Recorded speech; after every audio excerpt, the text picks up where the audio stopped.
धने गांव के आस्कर नगर में मस्जिद निजामुद्दीन में गुज़िश्ता रोज रमज़ान परिचय का एक प्रोग्राम रखा गया, जिसमें इस इलाके के गैर मुस्लिम अफराद को मदऊ किया गया था और उन्हें मस्जिद परिचय और रमज़ान के मुताल्लिक़ अहम मालूमात फराहम की गई। 21 मार्च को शाम बाद नमाज असर इस प्रोग्राम का इनेकाद अमल में आया, जिसके बाद इफ्तार का एहतमाम भी किया गया था।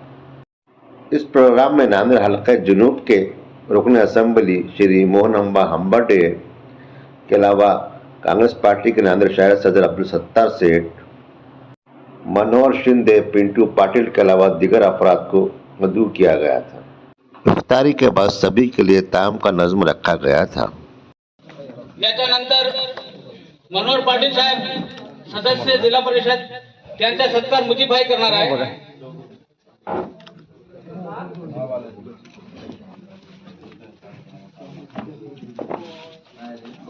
आमचे माजी सरपंच भालके साहेबांचा सत्कार इलियासभाई करणार आहे।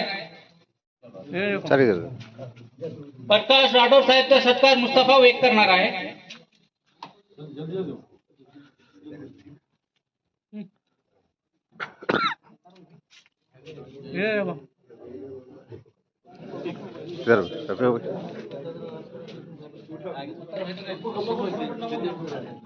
हाँ सर, आज क्या प्रोग्राम था यहाँ पर मस्जिद में, और कौन सी मस्जिद में प्रोग्राम था आपका? ये आज प्रोग्राम जो लिया गया है निज़ामुद्दीन मस्जिद भास्कर नगर धनेगांव, यहाँ पर आज जो प्रोग्राम लिया गया रमज़ान परिचय प्रोग्राम लिया गया। मस्जिद का नाम आपकी? निज़ामुद्दीन मस्जिद धनेगांव। अच्छा, तो कौन कौन इसमें बुलाए थे आपने, किस लोगों को बुलाए थे? यहाँ पर आमदार साहब आए थे, जो हम्बर्डे साहब थे, और फिर जिला परिषद मनोहर पाटिल शिंदे थे, और पिंटू पाटिल सरपंच थे, और बहुत सारे लोग आगे थे।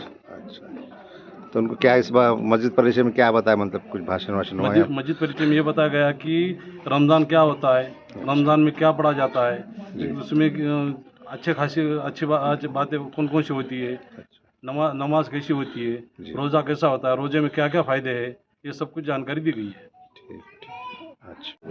मोहम्मद मुजीब शेख, भास्कर कॉलोनी धनेगांव। मैं यहाँ पर रहता हूँ, मैं इसी मस्जिद का सेक्रेटरी हूँ। इसी कार्यक्रम रखा गया था कि यहाँ पे रमज़ान कैसा होते हैं और रोज़दार कैसा लगते हैं, और रोज़ा क्यों रखते हैं, कई वास्ते रखते हैं, ये इसलिए ज़कात क्यों देते, फितरा क्यों देते, क्या नहीं देते, क्या नहीं होता, इसलिए इस सिलसिले में यहाँ पे रखा था। अब यहाँ पे दक्षिण के आमदार साहब मोहन हम्बर्डे साहब थे, और जिला परिषद सदस्य मनोहर पाटिल शिंदे थे, और सरपंच धनेगांव के अपने पिंटू पाटिल शिंदे थे, और बालके साहब थे, इतर कार्यकर्ते थे, और नगर सेवक थे, सब सेवकों के साहब आए थे, सब लोग यहाँ कार्यक्रम उपस्थित थे, इसलिए कार्यक्रम रखा गया।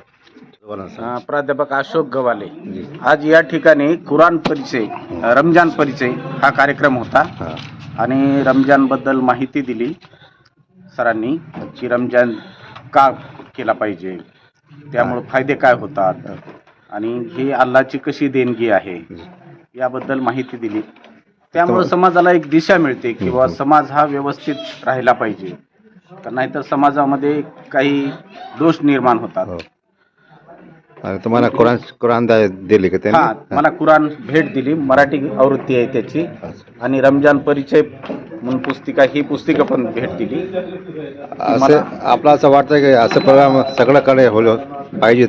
हां, असे कार्यक्रम भारतामध्ये सर्व ठिकाणी जर घेतले तर कुराणबद्दल सर्वांना माहिती मिळेल, आणि समाजामधला जो भेद आहे, मी हिंदू आहे, मी मुस्लिम आहे, मी शीख आहे, हा भेदभाव नष्ट होण्यासाठी याचा फायदा होईल, आणि सबंध मानवजात ही एका ईश्वराची लेकरं आहे, ही मूळ शिकवण आज या ठिकाणी मिळाली।